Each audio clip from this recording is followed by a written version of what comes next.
So, to set the scene, we are in the days of Abraham. His nephew Lot had previously made the questionable real estate decision to move near Sodom. By chapter 19, he isn't just living near it, he is living in it. He's sitting at the city gate, which in ancient times meant he was a person of status, like a city councilman or a judge. But Sodom, it's not just a rough part of town, it is the biblical definition of a moral disaster zone. It's evening. Two men, who we know are angels, the same ones who just had lunch with Abraham, show up at the gate. Lot sees them and immediately jumps up.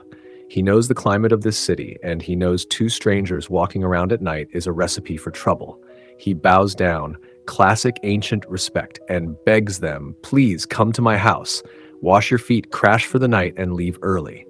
At first, they're like, no thanks, we'll sleep in the town square. This was likely a test to see if anyone else in the city was hospitable. Spoiler, they weren't. Lot practically drags them home. He bakes them unleavened bread and feeds them a feast. He knows what's coming. Before they can even tuck themselves in, the house is surrounded. And the Bible is very specific here. It wasn't a few bad apples. It says all the people from every quarter, young and old, surrounded the house. They yell out, "Where are the men who came to you tonight? Bring them out so we can have sex with them." This is the defining moment of Sodom's depravity. It wasn't just sexual immorality. It was violence, gang mentality, and a total violation of the sacred law of hospitality. Lot goes out to face the mob, shuts the door behind him, brave move, honestly, and tries to reason with a pack of wolves. He calls them brothers, trying to calm them down, and begs them not to do this wicked thing. Then Lot makes a frantic, terrible offer. He offers his 2 daughters instead.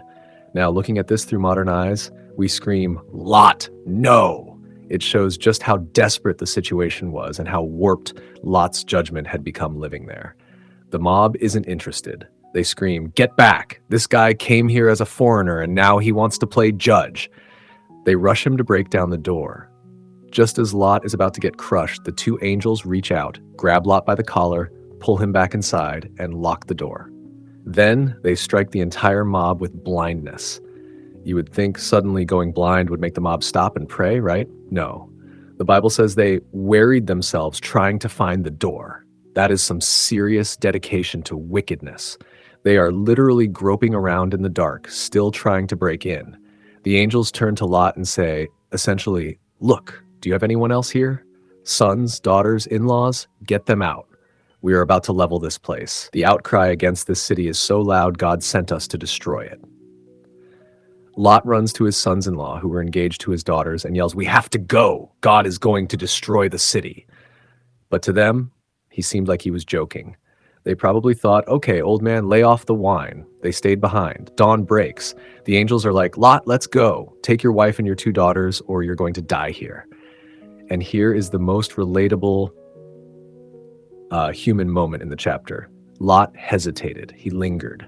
Maybe he was thinking about his house, his status, or just the shock of it all. So the angels, in what I call an act of aggressive grace, literally grab his hand, his wife's hand, and his daughter's hands and drag them out of the city. Sometimes God has to drag us away from things that are killing us because we are too slow to leave on our own. Once they're outside, the order is simple. Run for your lives. Don't look back and don't stop in the valley. Run to the mountains. Lot, being Lot, tries to negotiate. The mountains are too far. I can't make it. See that little town over there? It's really small. Can I just go there? The angel sighs, probably, and says, fine, go to the little town. I can't do anything until you get there. The town was named Zoar, which means small. The sun rises. Lot gets to Zoar.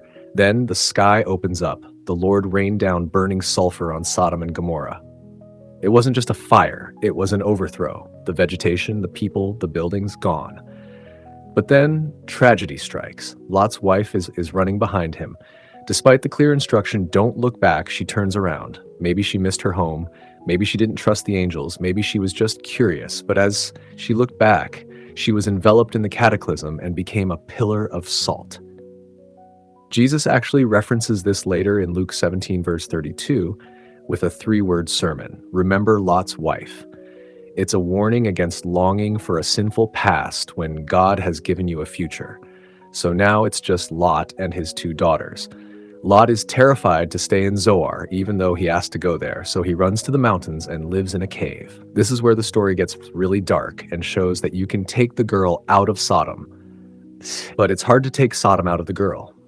The daughters start talking. They think the whole world has been destroyed, like a flood scenario, and there are no men left to give them children. They decide the only way to preserve their family line is through their father. I'll spare you the graphic details, but they get Lot drunk on 2 consecutive nights. Both daughters sleep with him. Lot is so out of it he doesn't know what's happening. Both daughters get pregnant. The older daughter has a son named Moab, father of the Moabites. The younger daughter has a son named Ben-Ammi, father of the Ammonites. These 2 nations, Moab and Ammon, would grow up to be Israel's neighbors and frequent enemies. It's a messy origin story for a messy relationship. Genesis 19 is a heavy chapter. It reads like a disaster movie with a very complicated ending. But amidst the fire, the salt, and the bad decisions, there is this thread of God's mercy. He listened to Abraham's prayer. He sent angels to warn Lot. He physically dragged Lot out when he hesitated. It's a reminder that God takes sin very seriously, but he is also incredibly patient with people who, quite frankly, are kind of a mess. And honestly, that's good news for the rest of us.